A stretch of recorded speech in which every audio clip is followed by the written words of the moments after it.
Jean chapitre 6, après cela, Jésus s'en alla à partir du verset 1, de l'autre côté de la mer de Galilée, de Tibériade. Une grande foule le suivait parce qu'elle voyait les miracles qu'il opérait sur les malades. Jésus monta sur la montagne et là, il s'assit avec ses disciples. Or, la Pâque était proche, la fête des Juifs. Ayant levé les yeux et voyant qu'une grande foule venant à lui, Jésus dit à Philippe, « Où achèterons-nous des pains pour que ces gens aient à manger ?»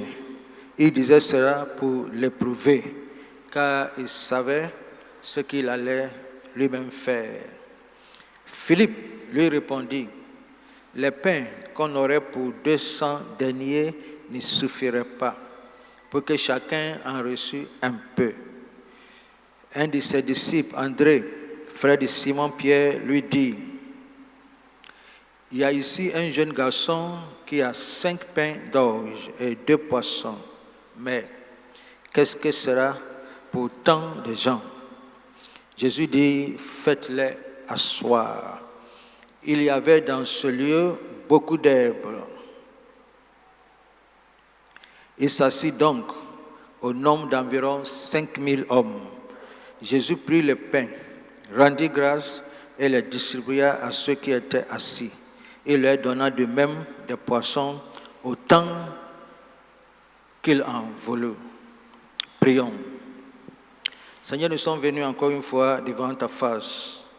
Parle-nous, Seigneur. Parle-nous. Inspire ton peuple dans le nom puissant de Jésus. Amen.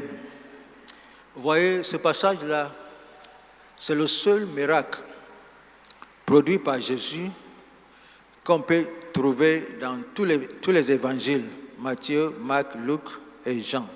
C'est le seul miracle. Ça montre son importance et sa place dans la vie des croyants. C'est aussi l'un des rares miracles qui ont été opérés en plein air, en public. Parfois, Jésus, il guérit à huis clos. Parfois, même, il dit aux gens de ne pas annoncer. Parfois, il va dans la piscine. Il y a beaucoup de malades. Il se déguise. Il guérit une seule personne et il s'en va. Mais ici, c'est un miracle public. Et je crois que c'est ce que Dieu va faire pour toi. Le miracle qu'il va faire pour toi, ça sera publié. Tout Abidjan entendra. Oh, dis-moi Amen. Tout Abidjan entendra. Et parfois, les gens même en parleront de ce que Dieu fait pour toi. Dans les Wororo, dans les Baka, dans les bus, partout. Et parfois même, on parlera devant toi sans qu'on ne te connaisse. Et les gens disent, et les gens qui vont bavarder, il y a quelqu'un qui va dire même que je le connais, alors que toi tu es là, tu sais que c'est pas ça. Parce que tout le monde veut s'attacher à la victoire. Reçois cette grâce dans le nom puissant de Jésus. Nous allons voir 3 personnages clés dans ce passage. On va voir d'abord Philippe, après André, et on va voir Jésus lui-même. Jésus-Christ lui-même. Et nous allons voir Jésus aussi en tant que leader. La Bible dit, quand il a vu la foule, c'est lui-même qui a initié la conversation. C'est lui qui a initié le miracle. Et ma prière est qu'il initie ton miracle. Ce n'est pas toi qui vas venir vers lui, Seigneur, guéris-moi, mais c'est lui-même qui va initier ta guérison. La Bible dit, il leva les yeux et quand il a vu la foule, il a demandé à Philippe, où achèterons-nous du pain pour que ces gens aient à manger? C'est lui qui a initié la conversation, qui a initié le processus de ce miracle. Il a demandé à Philippe, Je me pose la question, pourquoi il demande à Philippe? Philippe fait partie des disciples, bien sûr, mais Pierre est là, Jacques est là, Jean est là, les trois piliers, n'est-ce pas? Mais il demande à Philippe. Je me suis dit que peut-être Philippe était le comptable. Il n'était pas le gestionnaire. Il était le comptable peut-être. Et c'est lui qui tient l'épée, n'est-ce pas? Qui tient la caisse. Et il demande, où achèterons-nous? La question, c'est le lieu. Jésus voulait simplement savoir, allons à Abidjan Mall, n'est-ce pas? Ou bien au Cap Nord. Mais Philippe va anticiper, parce qu'il voyait Jésus venir, et il va aller un peu plus loin. Et écoute ce que Philippe dit. Il dit, Philippe répondit, les pains qu'on aurait pour 200 deniers ne suffiraient pas pour que chacun en reçût un peu. Ça, c'est Philippe qui parle. Il dit à Jésus, ça, c'est pas, tout ce qu'il voulait dire à Jésus, ça, c'est pas budgétisé. Le miracle que tu fais là, c'est pas dans le budget.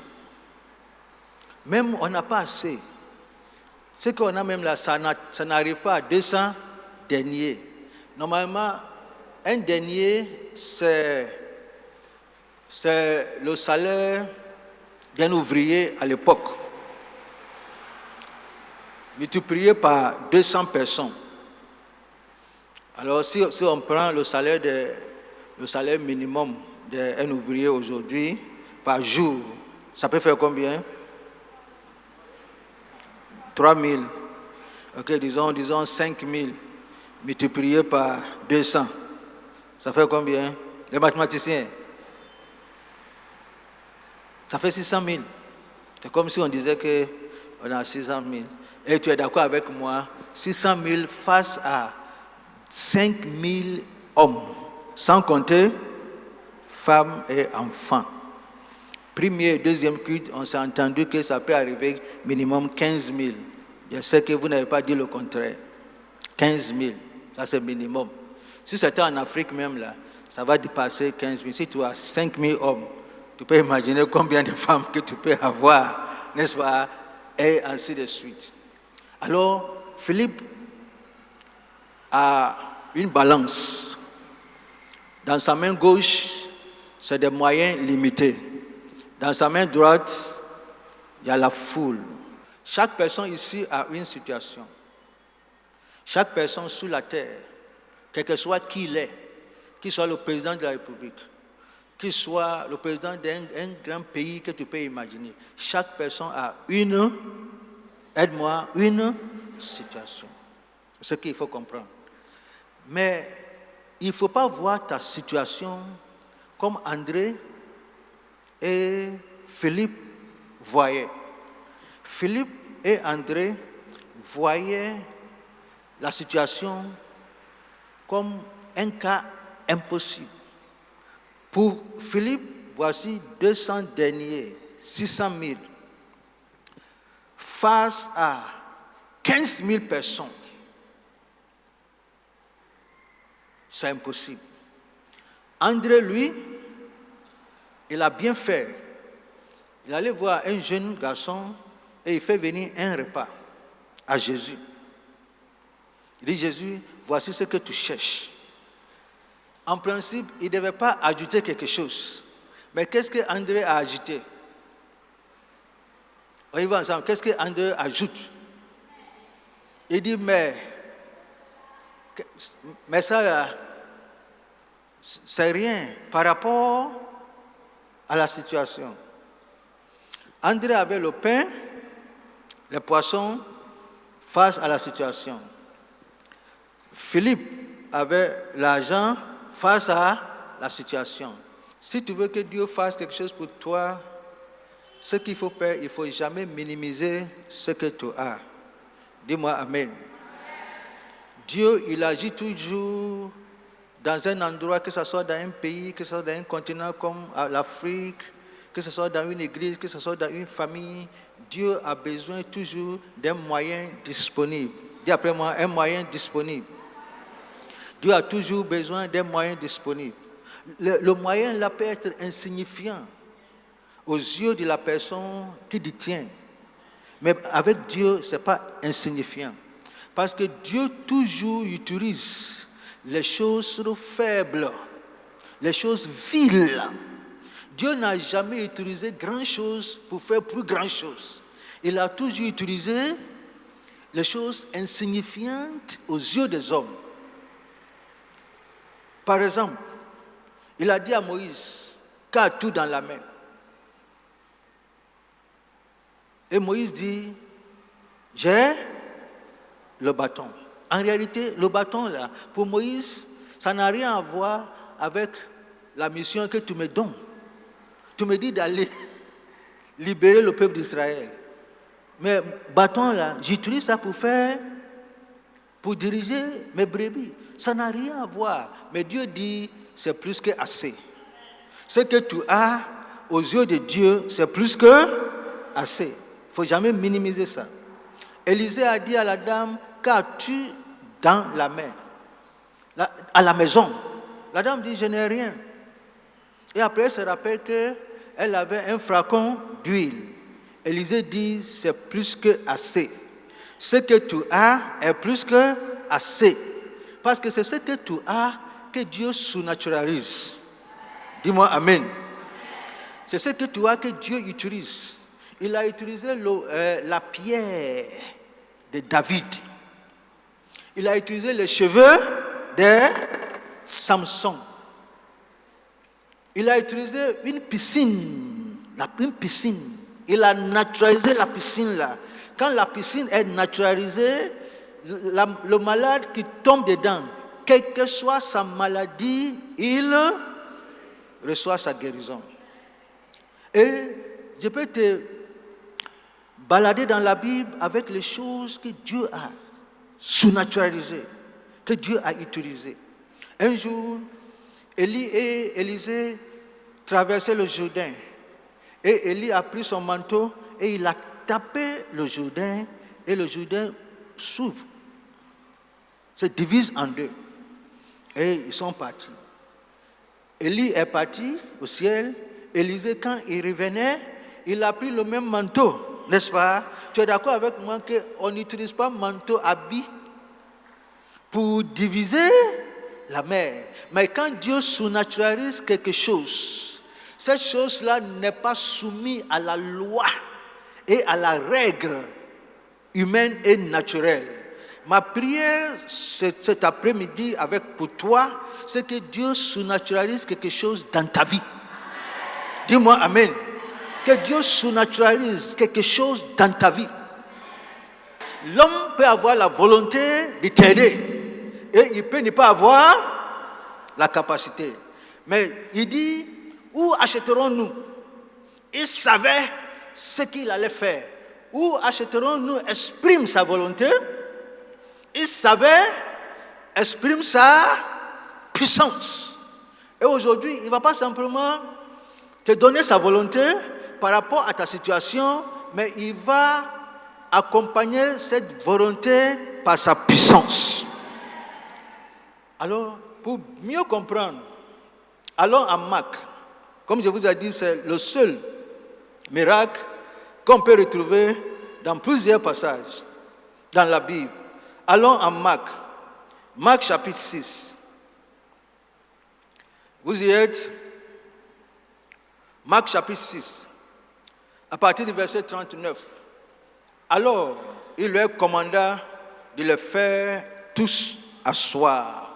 Tu peux souligner faire asseoir. Par groupe sur l'herbe verte. Et il s'assit par rangée de 100 et de 50. Il prit. Il faut souligner prit. Il prit les 5 pains et les 2 poissons. Et levant les yeux, souligne pour moi, levant les yeux vers le ciel, il rendit grâce, rendre. Puis il rompit les pains et les donna aux disciples. Faites-les asseoir. Je me pose la question, comment peut-on faire asseoir une multitude très affamée alors que l'on n'a rien pour la nourrir? Pensez-y. Comment peut-on faire asseoir? L'idéal était, chers amis, on va faire une pause de 1h, 1h30.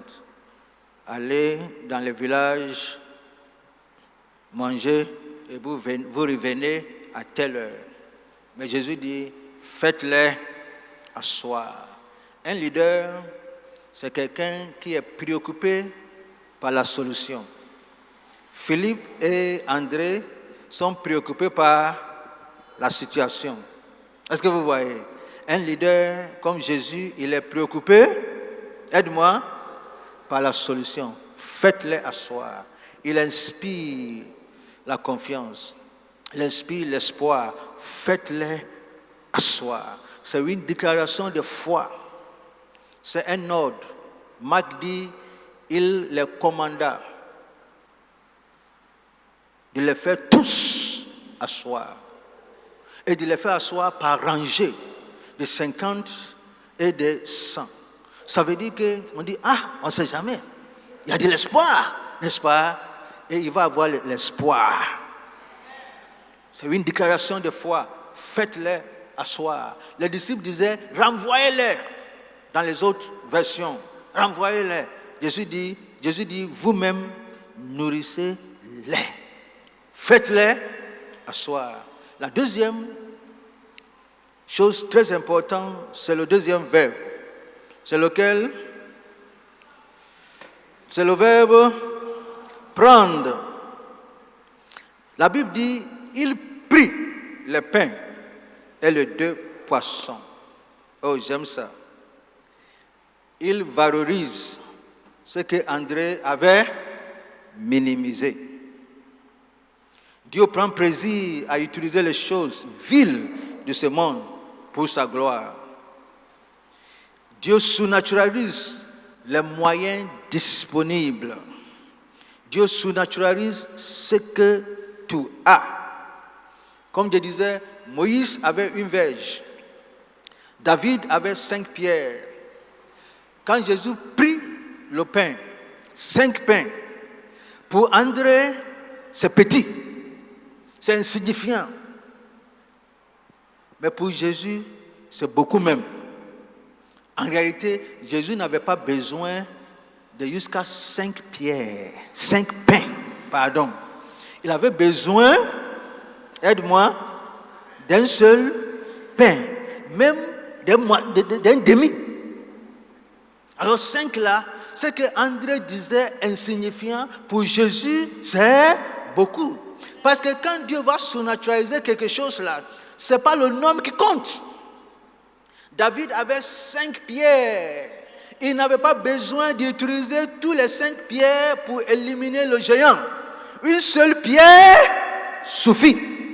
Un seul pain suffit. André dit, ça ne suffit pas. Philippe dit, ça ne suffit pas. Jésus dit, c'est beaucoup. Même chose. La manière dont tu apprécies quelque chose est très capitale par rapport à ta vie. Un jeune, il veut faire affaire, il pense qu'il a besoin de 10 millions pour faire affaire. Mais 100 000 francs surnaturalisés peut aller plus loin que 10 millions non surnaturalisés. Et si un homme riche, il avait 10 millions, il ne va pas te donner. Parce que normalement, ce dont le pauvre a besoin, en réalité, ce n'est pas l'argent. C'est paradoxal quand on dit ça. C'est paradoxal. Si tu veux donner l'argent à un pauvre, il faut mettre l'argent d'abord dans sa tête. Quand tu mets richesse dans sa tête, tu peux mettre l'argent dans sa poche. Mais si tu ne mets pas la richesse dans sa tête et tu mets l'argent dans sa poche, l'argent qui est ici vide là, l'argent dans sa poche là, ça va vider. Parce que c'est ce qui est ici là, qui rentre ici. Maintenant, Pour toi, c'est le contraire. Je ne dis pas pour toi. Pour le pauvre, c'est le contraire. Il a beaucoup ici, il n'a rien ici. Ici, vide, ici sera vide. Ici, plein, ici sera plein. Tu veux aider un pauvre, aide-le à être riche où? Dans la tête. Maintenant, si tu lui donnes l'argent, je te rassure, il peut multiplier ça. On se communique. C'est très clair. Quand on marche sur le sol de Singapour, et tu vois un pays qui n'a rien. Je dis pratiquement rien. L'eau même là, ça vient d'ailleurs. J'ai pris train à Singapour, j'ai pris train à New York. Ça ne marche pas, il te dit. Ça ne marche pas, c'est non seulement. Je vous dis la vérité, ça ne marche pas. J'ai pris train à Paris, ça ne marche pas. C'est non seulement. Est-ce que mon français est clair? Mais un pays qui n'a rien. Mais ici est plein.